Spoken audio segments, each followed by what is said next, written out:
Your story on SA Today. Now, the DA's Women's Network federal leader, Nomafrench Mbombo, has been attending the party's Women's Day event, talking about the abuse that women suffer and what should be done. Ananda Nqonji also spoke to her about the issue. A number of women continue to flock into the Galvindale Community Hall as the DA celebrates or holds an event for women. It is part of Galvindale, is part of the gang-ridden northern areas, with a record of 200 deaths or 200 murders, gang-related murders in just a period of 2 years, which include women and young children. And to be part of this, or to support this, the DA Women's Network has decided to take their event to this side to make sure that the women this side feel heard and they understand that people are on their side and they're supported. But right now, standing next to me is the leader of the DA Women's Network, Ms. Nomafrench Mbombo. Ma'am, you flew all the way from the Western Cape. Yes. Why was it important that you graced this province, particularly Galvindale, with your presence today? It is here in the Eastern Cape, actually, where as a DA Women's Network gathered evidence from some women who showed sexual exploitation, sex for jobs, sex for marks. If you recall, in Kamahuk, where the school principal and also others were accused of sleeping with the children, with the learners in order to get marks. It's here in the Western Cape where in some of the municipalities that women have to sleep with the municipality officials in order to get services, the RDP.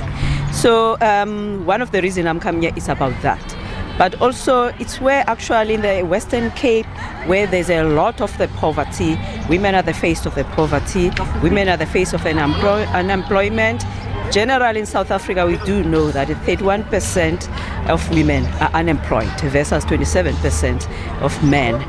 58% of women live in poverty.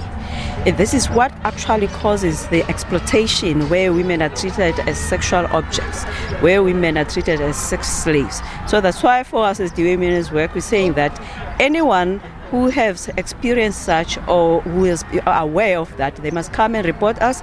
As we did last time, we collect the evidence and submit to the Commission on Gender Equality.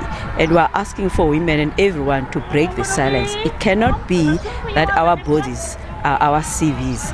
It cannot be when we want to tap in the space of economy in terms of even submitting for tenders that our bodies become the application for tenders. It cannot be as students when we want to learn and then we have to sleep with a teacher and then our bodies become the marks. It cannot be when you look for any kind of, in terms of tapping the space, we are being utilized. That's why we're saying that enough is enough. Women, let's break the silence, because they are taking advantage in terms of the economy. They're taking the advantage where powerful women and men use this space to abuse women. And it has got nothing to do even with the color of your skin. It happens everywhere where you have to sleep in order to have an access. So that's why we are not as happy as we should be in the Women's Day. And sadly, 25 years post-democracy, 63 years after the Imbogodos marched to union buildings, but we are still have to march. We still have to find our way in terms of the space in the economy, in terms of the space in the employment. And as we know, the government has failed actually in terms of tackling this issue. We have got the Department of Women. What does it do? Nothing. That's why we say that Pambili Makoskas, Pambili. Women's Day, it cannot always be it's just about a hit and run and then we're just happy. Yet we do know that we have to suffer in order to bring food to our children to the table. And post the Women's Day, can we see continuity in the relationship between the DA Women's Network and women of this community? Oh yes, of course. No women left behind, because also they need services more. And it's said that the Nelson Mandela voters voted majority for the DA in 2016, where we have started to attempt in terms of bringing the service that have been destroyed for the past 25 years. By the way, although I'm from the Western Cape, but I'm born and bred in East London. I also used to stay here in PE. I've got family in PE. So I know very well in terms of the service delivery processes and whatever the history here. So when the DA was given an opportunity to be able to bring services to the people, and unfortunately, people with a political interest, people who are using politics for their stomach, they destroy that. So we cry together with the people of the Nelson Mandela, and at the end we find that the people who suffer most when they see services, they are not brought to them. It's mostly the women. Awesome, thank you so much.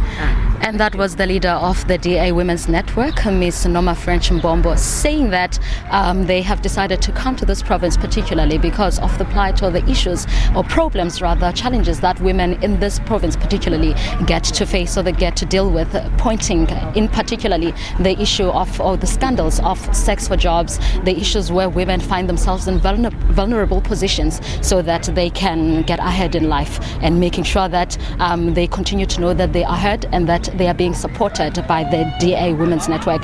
But right now, from me and Nqonji and camera person Nqonji, it's back to you in studio.